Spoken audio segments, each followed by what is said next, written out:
सरकार सुनती कब है? सरकार वैसे भी 4 साल सुनती है। हमने तो इतने पत्र व्यवहार किए, अन्ना जी ने इतना किसान आयोग के लिए 2018 में आंदोलन किया, 2019 में किया आंदोलन, उसके लिए क्या किया उन्होंने? आज 4 साल हो गया, उन्होंने उसके ऊपर कुछ भी किया ही नहीं है। तो किस्सा आप जो बोल रहे हैं कि बाबा अभी चुनाव आ रहा है तो चुनाव के माध्यम से ही आप आवाज उठा रहे हैं, क्योंकि सरकार सुनती है चुनाव के टाइम पर, बाकी के टाइम पर तो मतलब उसका काम बंद हो जाता है। तो इसी समय पर सरकार से हम मांग कर सकते ताकि सरकार हमारी मांगी पूरी करे।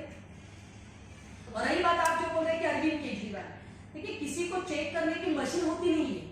आज अन्ना की उम्र 86 एज है और इस एज में अन्ना आंदोलन नहीं करेंगे, आंदोलन हम लोग करेंगे। मैं भूख हड़ताल पर बैठूंगी और मैं जो ये मांगे हैं, जो ज्वलन मुद्दे हैं, जो अन्ना ने पहले से उठाए हुए हैं और आज तक सरकार उसे पूरा नहीं कर रही है, उसे पूरा करने के लिए राष्ट्रीय लोक आंदोलन ये मंच है, आगे इसके लिए फाइट करता है। अन्ना जी पूछेंगे क्या? अन्ना जी की 86 उम्र है, बोल नहीं सकते लेकिन आ भी सकते। अच्छा, ये अभी पार्लियामेंट चल रहा है, हाँ। किसी एमपी के हाथ पे गए? हाँ गए। क्या बोल रहे? कुछ हुआ ही नहीं, इसीलिए तो हम लोग कर रहे हैं, कुछ हुआ नहीं। एक बात आपने बहुत अच्छी बात कही है। हाँ। कि सारे भ्रष्टाचारी बीजेपी में चले। हाँ।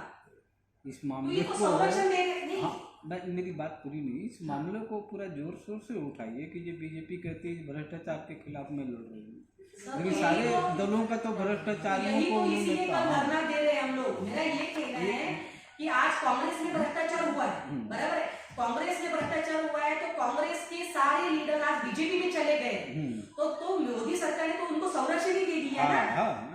वो कहा भ्रष्टाचार निकाला। अगर मोदी सरकार बोल रहे कि हम अगर भ्रष्टाचार के लिए, भ्रष्टाचार मिटाने के लिए हम लोग सत्ते में आए, तो उन्होंने भ्रष्टाचार के लिए क्या किया? लोकपाल कमकुवत किया, कमजोर किया, आरटीआई कमजोर किया, सारे भ्रष्ट नेता, भ्रष्ट लीडर सारे बीजेपी में ले लिए। क्या उनके ऊपर कोई कार्रवाई हुई? उनके ऊपर कोई कार्रवाई किया? आज उनके ऊपर सीबीआई लगाया, ईडी लगा दिया, क्या हुआ? आज महाराष्ट्र का एक नेता प्रताप सरनाईक जो ओपनली बोल रहा है कि जब मैं बीजेपी के फेवर में नहीं था तब मेरे पीछे ईडी लगी थी, मेरे पीछे सीबीआई लगी थी, लेकिन आज मैं बीजेपी के साथ अलायंस करके शांति से रह रहा हूँ। आज वही जो पुलिस मेरे पीछे लगी थी, आज वही पुलिस मुझे संरक्षण दे रही है। कितना बड़ा गलत बयान है ये बात सही है। अच्छा, एक मिश्रित अर्थव्यवस्था के बारे में जो सोच है देश भर में, हाँ।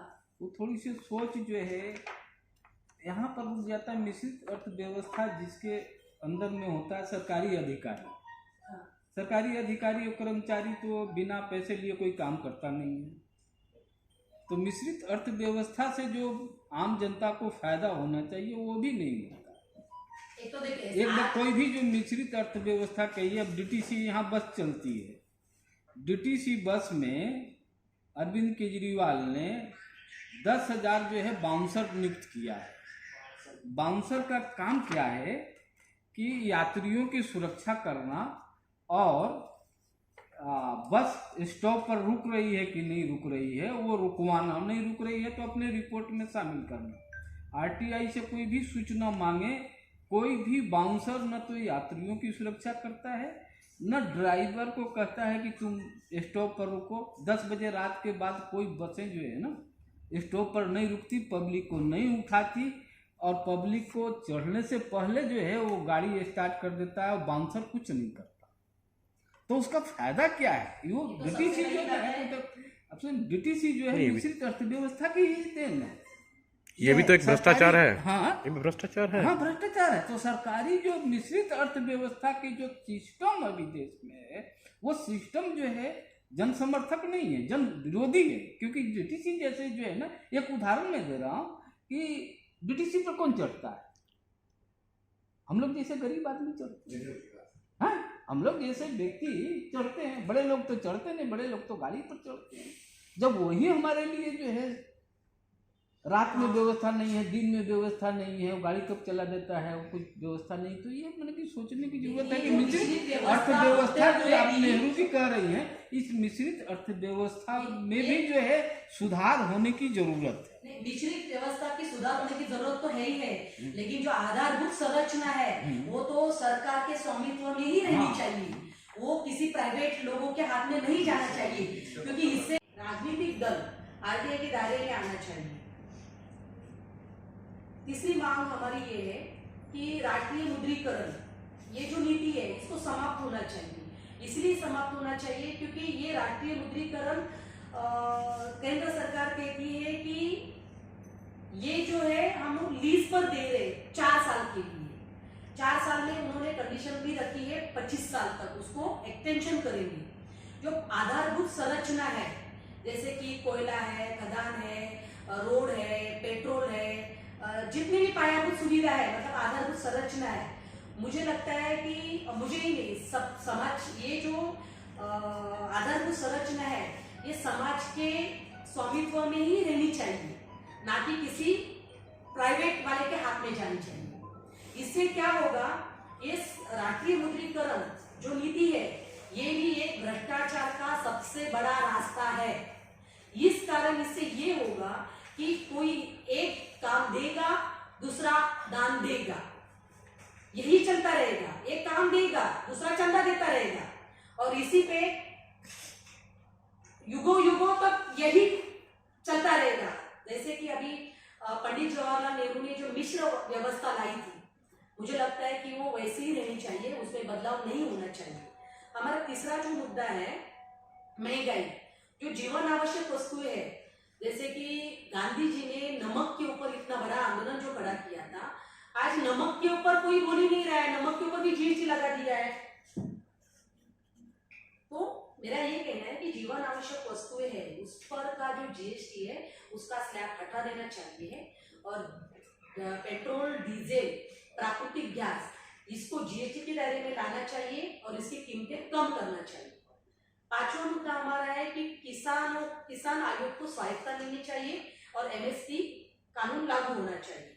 हमारा छठवां मुद्दा ये है कि शिक्षा का राष्ट्रीयकरण होना चाहिए। लास्ट वाला हमारा मुद्दा है कि लोकसभा का चुनाव ये बैलेट पेपर पे होना चाहिए।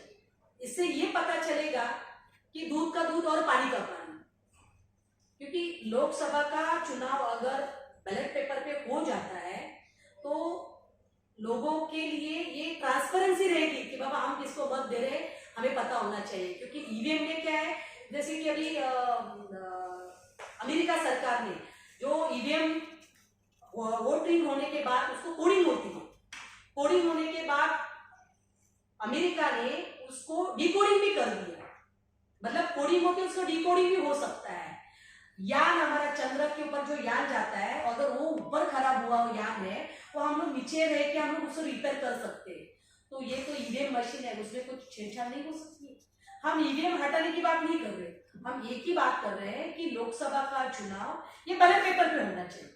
ये हमारी मांगे हैं और इस मांगों के लिए हम लोग सरकार को अल्टीमेट देने के लिए कल एक दिन का जंतर मंतर पे धरना प्रदर्शन कर रहे हैं। अगर सरकार ने हमारी मांगे नहीं मानेंगे तो हम लोग 20 अप्रैल को रामलीला मैदान में अनिश्चितकालीन अनशन पे बैठेंगे।